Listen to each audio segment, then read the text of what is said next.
Excel, let's make it real. Sean has just had an internal transfer to a department that heavily relies on Excel. It's been a few years since Sean has seen Excel, so he has lost his confidence in his Excel skills. Sean is also not familiar with the latest Excel user interface. For Sean to be efficient, productive, and analytical in his new role, Sean will really have to take charge of Excel.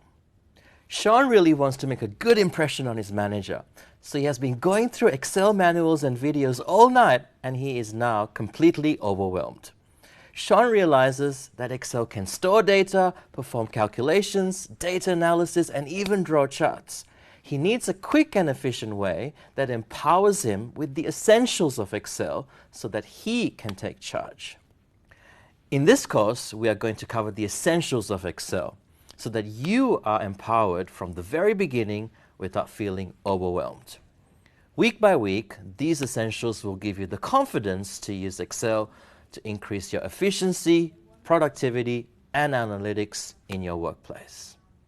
To empower you to take charge of Excel, this week we will be learning about understanding the Excel user interface.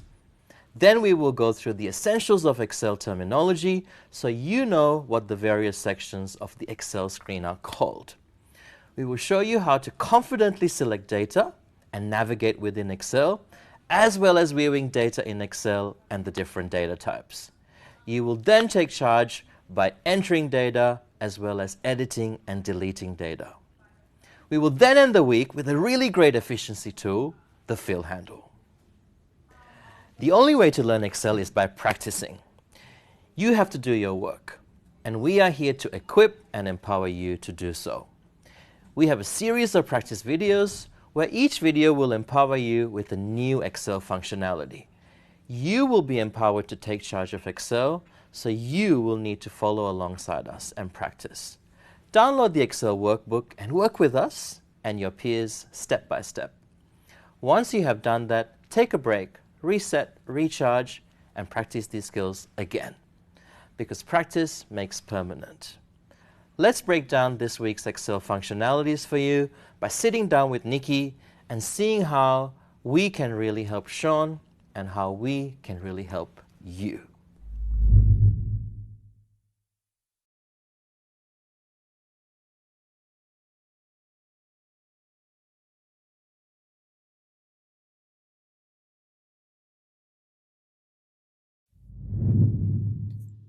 Sean has just started a new job where he's going to be working with Excel quite a lot, and he's feeling a bit nervous.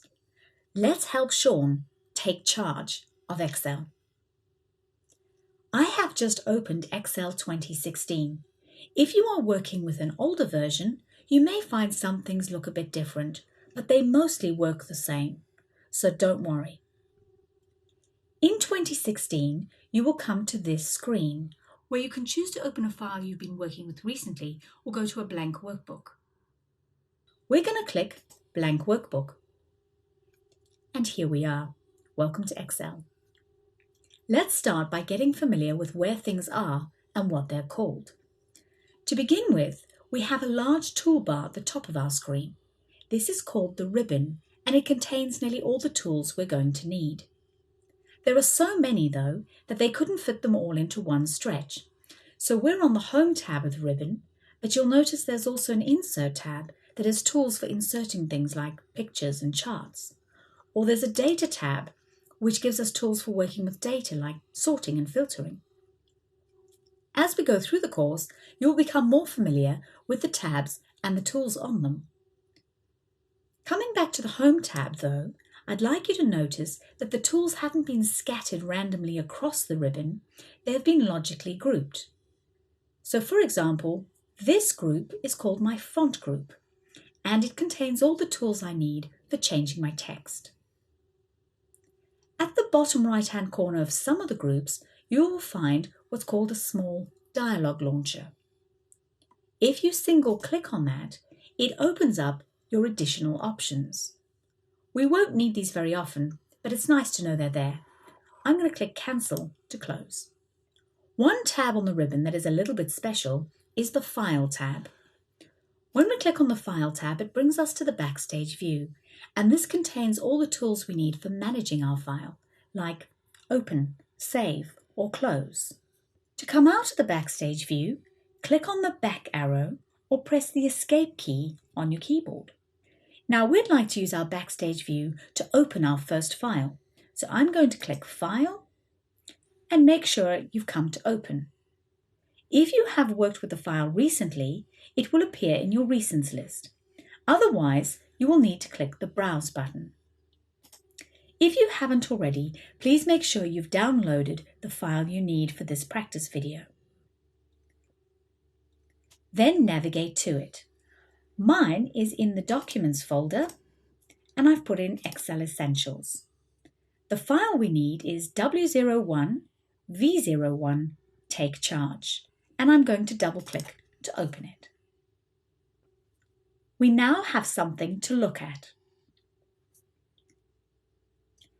The ribbon does take up quite a lot of space, and so we have the option to collapse it by double-clicking on any of the tabs.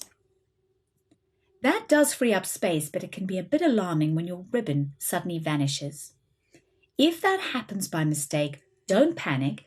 To get it back, just double-click on any of the ribbon tabs. And we're back. Now just above the ribbon, you will notice another toolbar. This little guy is called our Quick Access toolbar, and it has my two favorite commands, Save and Undo. It also has the Redo. But even more importantly, we can change this Quick Access toolbar to contain the tools that we need. If I come to the drop-down arrow and click, it gives me some favorites. There's some really great stuff here. I'm going to click on the Sort Ascending. Now, if I need to quickly sort my data by city, I can click into City, click A to Z, and my data is resorted. What about all the other tools that aren't on our drop-down? Well, they can be added too. So, for example, I'm going to click on my Review tab and come to my Spelling in my Proofing group. Now, this time I'm going to right-click and then click Add to Quick Access Toolbar. And there it is. So, absolutely any tool in your ribbon can be added to the Quick Access by right-clicking. Customize this toolbar to speed up your workflow. Just under the ribbon, you will see another bar called the Formula bar. This bar allows you to see what data is in a cell and also edit the data. Now let's come down to the main section of our worksheet. When you open an Excel file, it is typically called a workbook, and a workbook will contain at least one worksheet. Inside a worksheet, you will notice it is divided into columns and rows. At the intersection of each of these is a square, which we call a cell.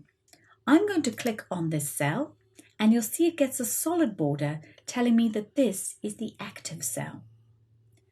Each cell also has a unique identifier made up of its column letter and row number. So I am clicked on D2. If I click into this cell, I'm now in C1. Last quick thing, at the bottom of your workbook is another small bar called your status bar. It's grey in 2016 but may appear green in other versions.